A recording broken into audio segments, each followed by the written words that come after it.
La Coupe d'Europe, bon, c'est super, c'est la cerise sur le gâteau, mais à part de la gagner, ce qui est quand même assez aléatoire, on a envie de la redisputer la saison prochaine. Après le rêve madrilène, retour à la réalité du championnat pour les Lyonnais. Mais la Ligue 1 reprend ses droits avec une rencontre un peu spéciale. Face à Saint-Etienne pour le derby dont les supporters font une priorité, la démobilisation est impensable.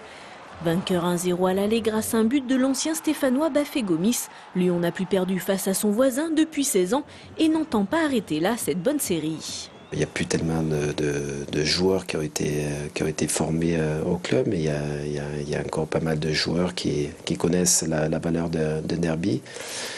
Donc je pense que c'est mieux d'enchaîner avec ce genre de match. Ouais. On espère vraiment, d'une part pour notre public et pour tout Lyonnais, de remporter ce derby. On sait que ça leur tient à cœur, donc on tâchera de répondre présent. C'est physiquement où il y a une grosse débauche d'énergie, mais je dirais on va récupérer et on sera prêt pour samedi. Il n'y a pas de problème là-dessus. La motivation sera donc au rendez-vous, d'autant plus que le championnat est relancé. En cause, la mauvaise passe de Bordeaux, défait cette semaine à domicile face à Auxerre. La JA en profite pour prendre la 3e place au détriment de l'OL, mais les Lyonnais ne sont virtuellement plus qu'à 2 points du leader bordelais qui compte un match en retard. Plus que jamais, tout semble encore possible. On va dire que ça relance un petit peu le championnat, mais je veux dire, il ne faut pas brûler les étapes non plus.